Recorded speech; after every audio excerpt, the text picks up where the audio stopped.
할렐루야. 온라인으로 예배드리는 성도님과 가정 가운데 하나님의 평안과 능력이 함께 하시기를 간절히 축원합니다.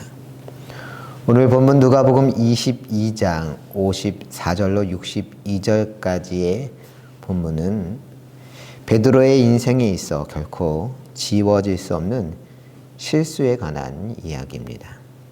지난주 예수님의 제자들과 로마 군인들과의 무력 충돌이 일어날 뻔한 사건에 대해 말하지 않았습니까? 오늘 본문의 이야기는 사실 이 무력 충돌이 벌어지기 이전 예수님이 마가 다락방에서 최후의 만찬을 나누는 순간으로 그 사건으로 거슬러 올라갈 필요가 있습니다. 예수님께서는 십자가 사역을 앞두고 마가 다락방에서 제자들과 마지막 식사를 나눴습니다. 그때 수제자 베드로에게 누가복음 22장 32절과 같이 말씀하십니다. 그러나 내가 너를 위하여 내 믿음이 떨어지지 않기를 기도하였노니 너는 돌이킨 후에 내 형제를 굳게 하라. 무슨 이야기겠습니까? 베드로야, 네 마음이 흔들릴 때가 곧 올 거야. 하지만 그래도 네가 어떻게든 버틸 수 있도록 기도했단다. 그러니 너와 내 형제들이 흔들리지 않도록 굳건히 서길 바란다. 그런 이야기였죠. 그러자 베드로는 33절과 같이 대답했습니다. 그가 말하되 주여 내가 주와 함께 오게도 죽는 데에도 가기를 각오하였나이다. 베드로는 여기서도 호언장담합니다. 제 믿음이 떨어지긴요. 그런 일 없습니다. 주님이 가시는 곳이라면 감옥이 아니라 죽음의 현장에까지 가겠습니다. 원래 베드로는 그런 사람이었습니다. 즉흥적이었고 기분파였고 감정적인 사람이었습니다. 그렇다고 이 순간 베드로가 거짓말을 했다는 건 아닌 거죠. 정말 마음을 다해 죽기를 각오하고 예수님을 따르겠다 말했던 겁니다. 비록 진심으로 죽기를 각오한 베드로가 몰랐던 것은 뭐였느냐? 바로 자신의 연약함이었습니다. 자신이 얼마나 약한 사람인지, 위기 속에 신념이고 의리고 뭐고 얼마나 쉽게 배신할 수 있는 사람인지 본인조차 몰랐던 것이죠. 그러자 예수님은 34절과 같이 이야기하셨습니다. 이르시되 베드로야 내가 내게 말하노니 오늘 닭 울기 전에 내가 3번 나를 모른다고 부인하리라 하시니라. 이런 예수님과 베드로의 대화가 오간 후에 가룟 유다가 로마 군인들을 데리고 겟세마네 동산에 왔고 베드로는 말고의 귀를 베었지만 예수님은 오히려 칼을 칼집에 꽂으라 말씀하시며 순순히 로마 군인들에게 잡혀가셨습니다. 로마 군인들은 예수님을 대제사장 가야바의 관저 집으로 끌고 갔습니다. 지금 예루살렘에 가보면 당시 가야바 관저가 있던 곳에 베드로 통곡교회가 세워져 있기도 합니다.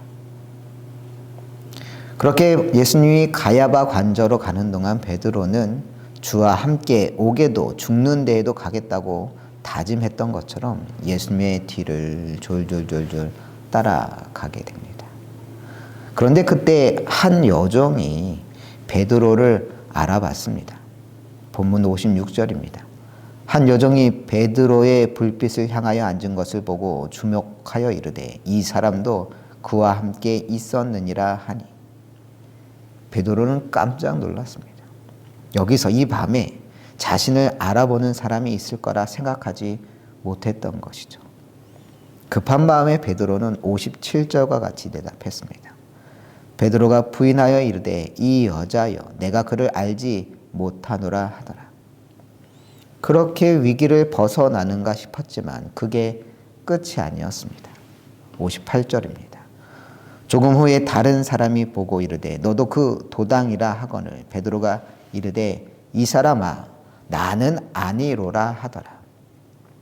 이때에도 베드로는 자신은 당신이 알고 있던 그 베드로가 아니라고 둘러댔습니다. 하지만 얼마 지나지 않아 또다시 베드로를 알아보는 사람이 등장합니다. 59절입니다.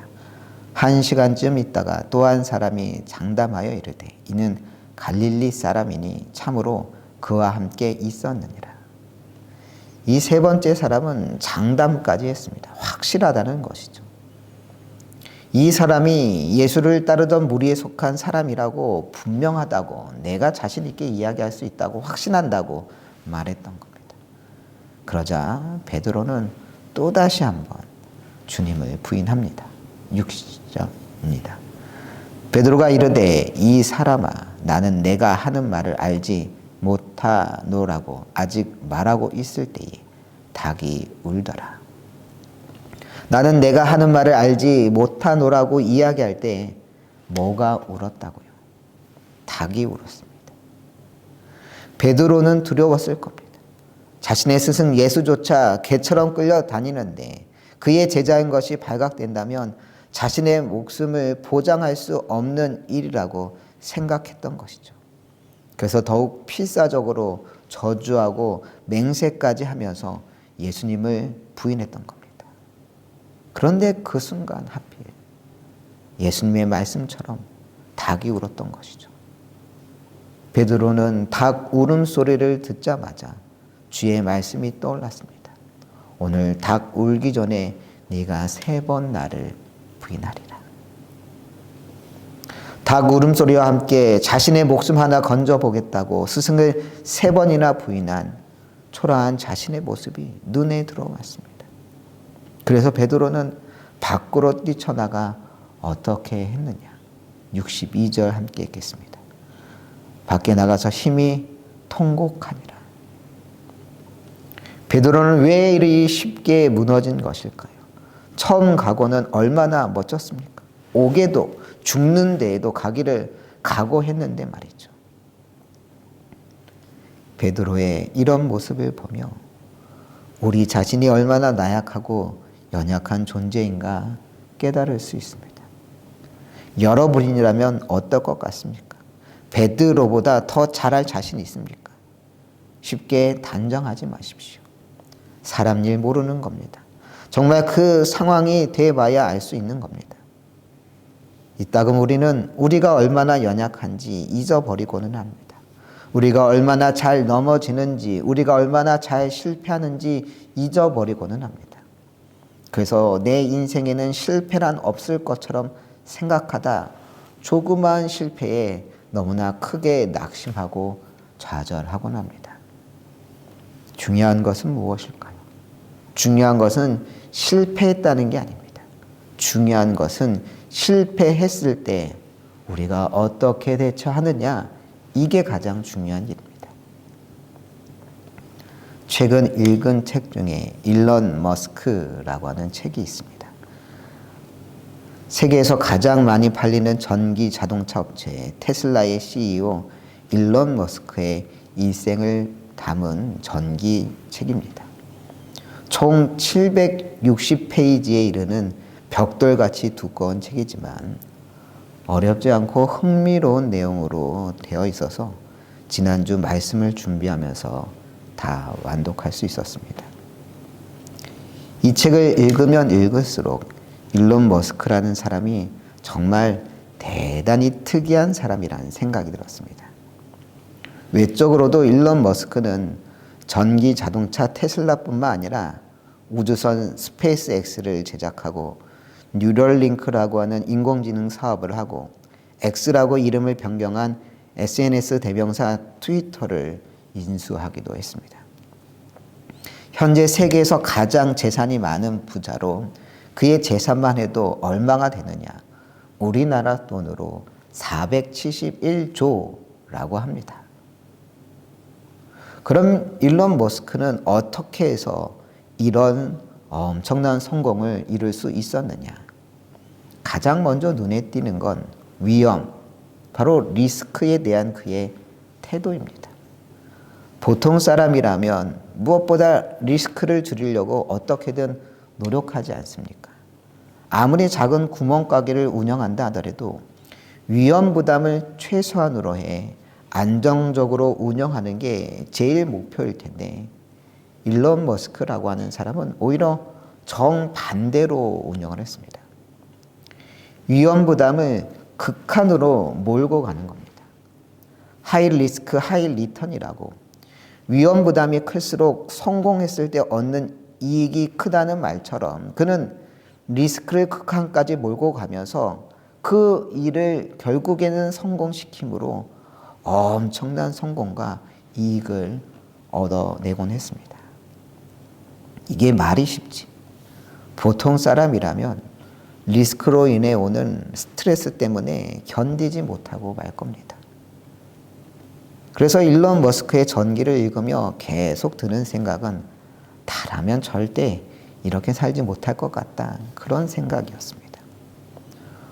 어떻게 리스크를 제거하는 게 아니라 오히려 극한으로 키워내는 그런 방식을 취할 수 있는지, 그렇게 해서 받는 스트레스를 어떻게 감당할 수 있는지 도저히 이해할 수가 없었습니다. 그런데도 놀랍게도 매번 일론 머스크는 그 일들을 오히려 리스크를 계속 키워가면서 자신이 원하는 목표대로 이끌어 성공시키고는 했던 겁니다. 사람들은 그런 그의 놀라운 성공만 기억하지만 이 전기를 읽어보면 그런 성공에 앞서 사실 수많은 치명적인 실패들이 있었음이 상세히 기록되어 있습니다.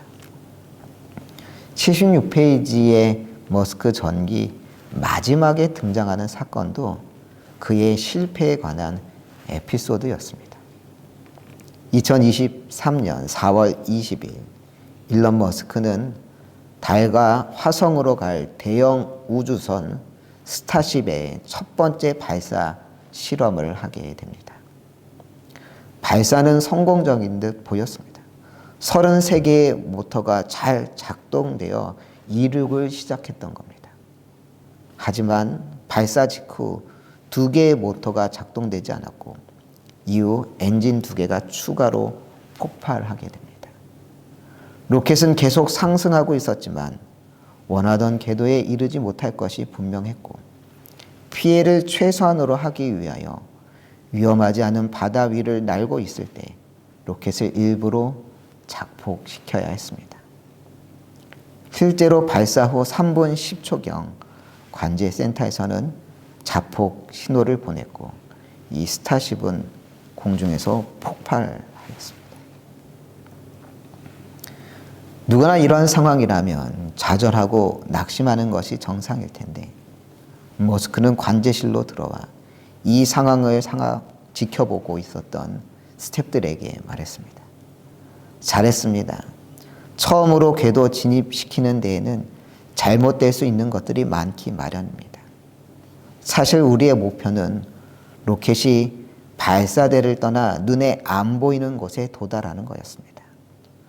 그 목표에 우리는 도달했습니다. 오늘은 정말 멋진 날입니다.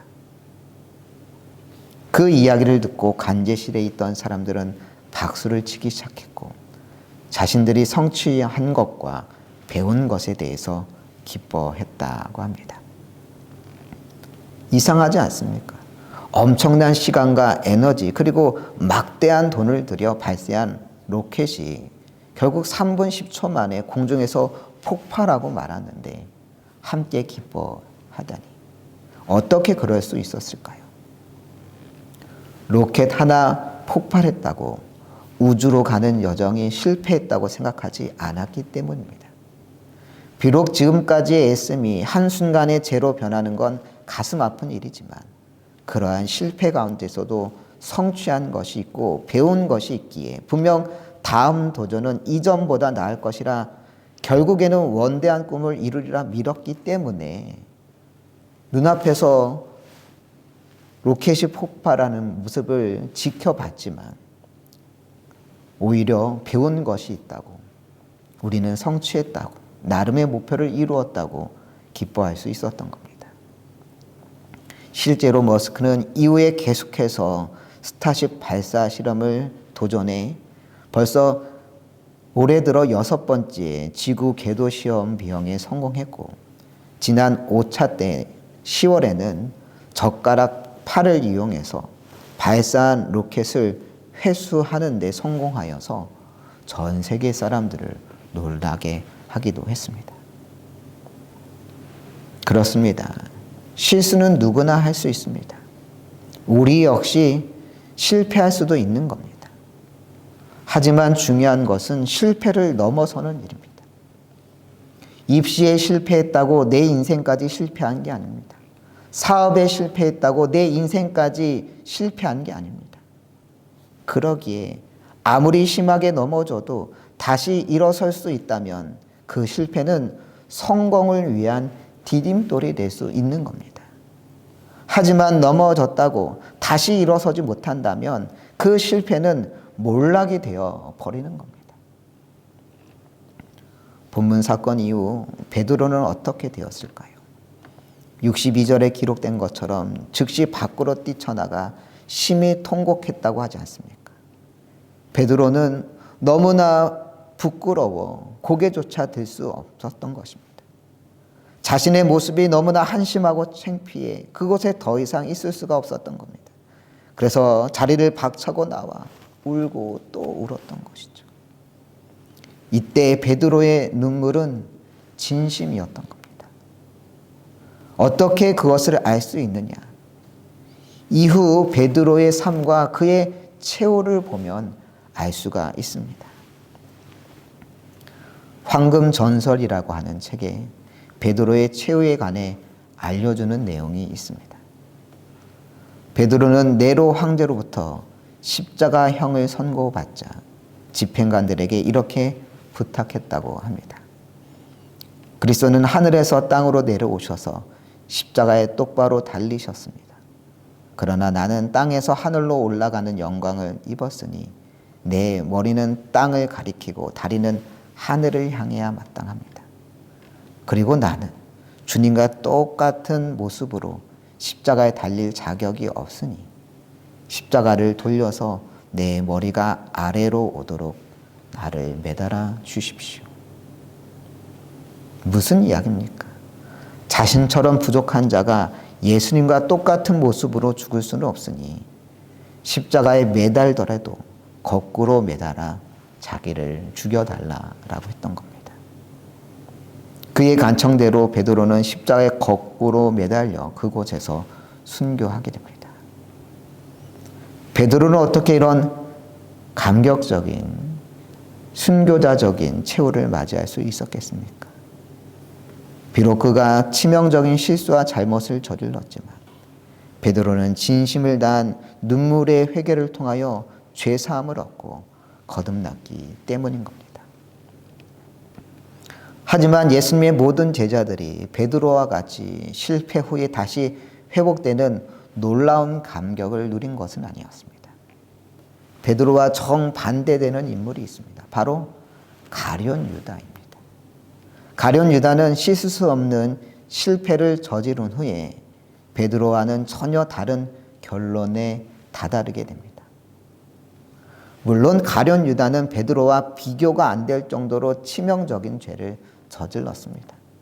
그는 은 30에 스승 예수를 팔아넘기는 그런 극단적인 잘못을 저질렀던 것이죠. 하지만 생각해 봅시다. 비록 유다가 예수님을 배신하고 넘겼지만 그 역시 베드로처럼 회개하여 돌이켰다면 주님께서 용서하셨을까요? 용서하지 않으셨을까요? 용서하셨을 겁니다. 하나님께서 왜 용서 안 하시겠습니까? 십자가란 결국 인류를 구원하기 위한 하나의 과정 아닙니까? 그러니 가룟 유다가 하지 않았어도 예수님은 결국 로마 군인에게 끌려가 십자가를 지셨을 겁니다. 다만 가룟 유다는 그 사건의 중요한 트리거 역할을 했던 것이죠. 그러니 유다 역시 비록 스승을 팔아넘겼지만 이후 자신의 잘못을 뉘우치고 회개했다면 하나님께서도 분명 용납하시고 받아주셨을 겁니다.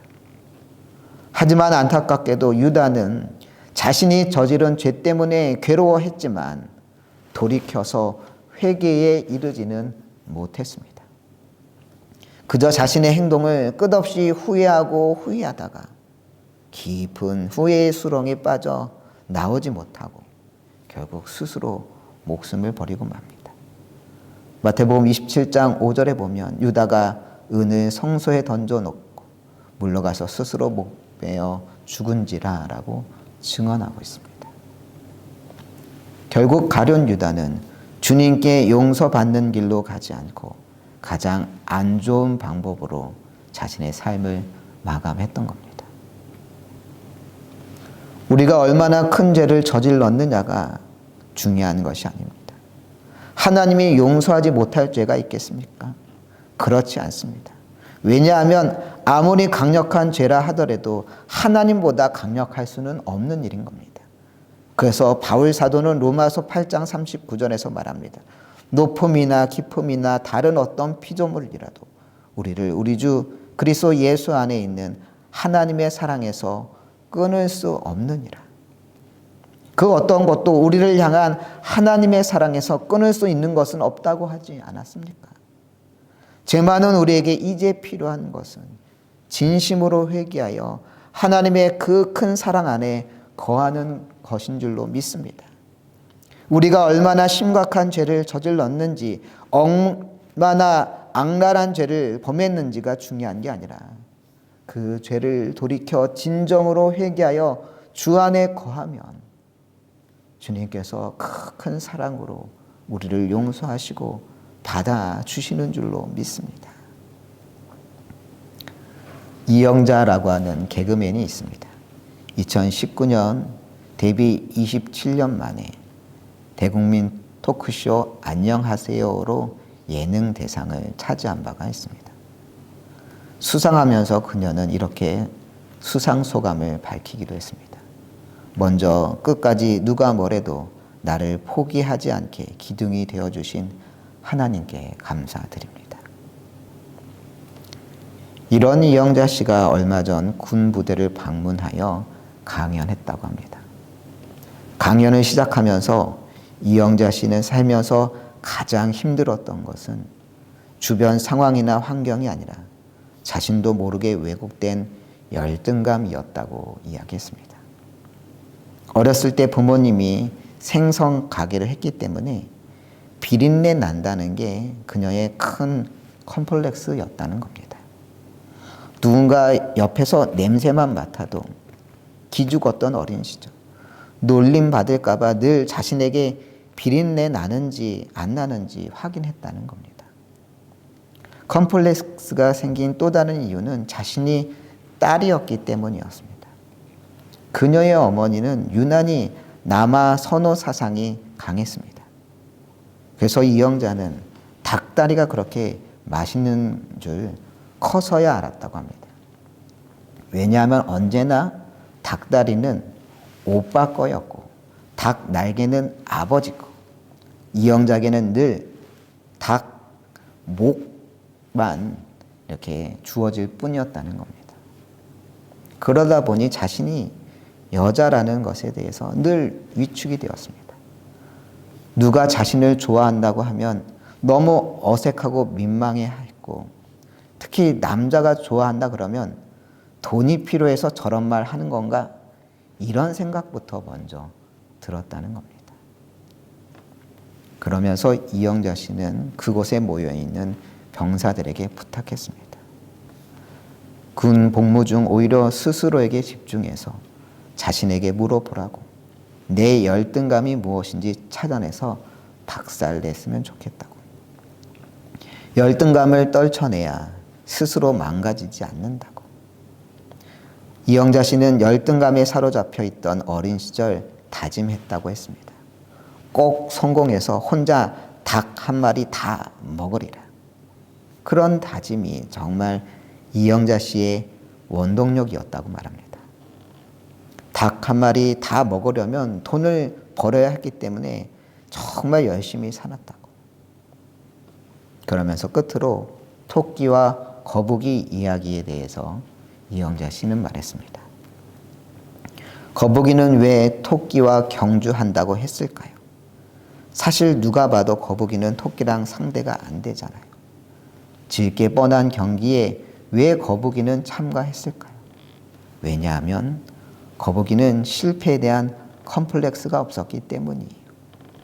자신이 느린 것에 대해 열등감이 없었기 때문에 그로 인해 설사 실패할 것 같다 하더라도 승패와 상관없이 거북이는 경기에 임할 수 있었던 거예요.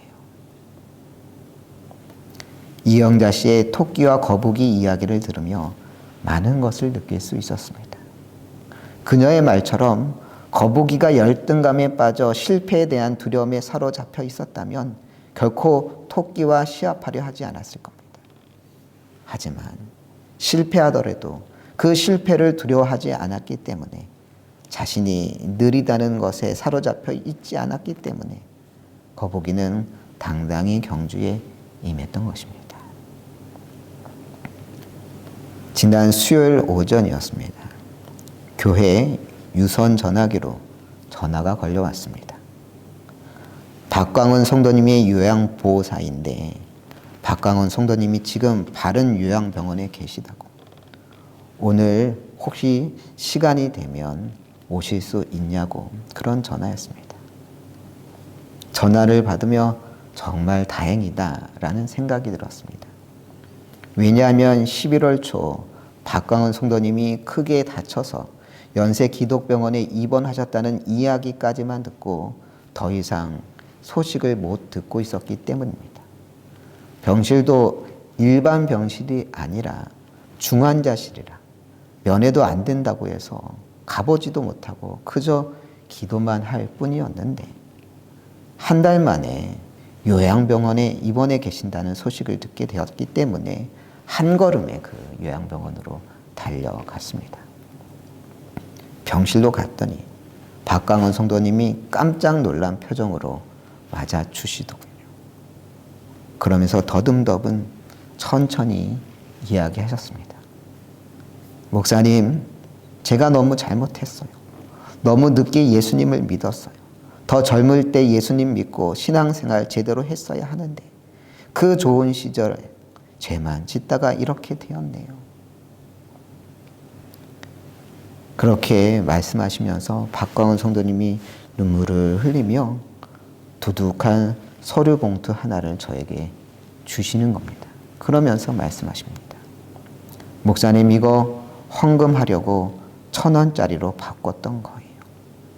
그 봉투에는 박광훈 감사 예물 이렇게 써져 있었고 1,000원짜리가 200장 가까이 들어 있었습니다. 최근 박광훈 성도님의 형편이 너무 안 좋아 물질적으로 굉장히 어려움을 겪고 있었는데 그래도 주일 예배나 속회 때 단 얼마라도 빼먹지 않고 헌금하고 싶어서 은행에 가 헌금하려고 1,000원짜리로 이렇게 많이 바꿔놨었던 겁니다. 그중 얼마를 헌금하고 남은 잔액 역시 헌금하고 싶다고 하면서 저에게 건네주셨던 겁니다. 성도님께 이야기했습니다. 아니에요. 늦다니요. 그래도 얼마나 다행인지 몰라요. 중환자실에 계시다는 소식만 들었는데 지금 얼굴도 좋고 말씀도 하시네요. 하나님께서 분명 박광훈 성도님의 마음 다 헤아리시고 받으셨을 거예요. 이 예물도 분명 기뻐 받으실 거예요. 그렇게 이야기하며 함께 병실에서 뜨겁게 기도했습니다. 생각해 보십시오. 하나님께서 얼마나 그 마음 귀히 받으셨겠습니까? 박광훈 성도님은 자신이 너무 늦게 신앙생활 시작했다고, 지금까지 주님을 모른 채 살아왔던 것이 후회된다고 이야기했지만 하나님은 그 마음 그대로 받아주지 않으셨겠습니까? 과거에 어떻게 살았느냐, 얼마나 늦게 믿었느냐, 이런 게 중요한 게 아니라 지금 하나님 앞에 바로 서기 위한 마음으로 살고 있다는 것, 그 마음을 하나님께서 가장 기쁘게 받아주셨는 줄로 믿습니다. 여러분은 어떠합니까? 혹시 실패에 대한 두려움에 사로잡혀 있는 것은 아닙니까? 걱정하지 마십시오. 실수는 병가지 상사라고 했습니다. 예수님의 수제자 베드로조차 예수님을 모른다고 3번이나 맹세하며 부인했습니다. 하지만 베드로는 눈물로 회개하여 결국 십자가에 거꾸로 매달려 순교하는 영광을 얻었습니다. 여러분, 어떠한 죄를 저질렀습니까? 눈물로 그 죄에 대해서 회개하였습니까? 그렇다면 주님께서 용서해 주실 줄 믿습니다. 이제 회개한 자로서 살아가십시오. 주님께서 더 이상 과거에 대해 묻지 않으십니다. 바울 사도는 로마서 5장 20절에서 말합니다. 그러나 죄가 더한 것에 은혜가 더욱 넘쳤나니. 우리가 더 많이 사함 받았다면, 더 큰 은혜를 경험하였다면 이제 그에 합당하게 십자가의 길을 걸어가야 할 줄로 믿습니다. 교만에서 겸손으로, 상처에서 회복으로, 정죄에서 위로로, 망설임에서 결단의 자리로 나아가야 할 줄로 믿습니다. 베드로의 삶을 돌아보며 회개한 자로서 합당히 살아가는 여러분 되시기를 간절히 축원합니다.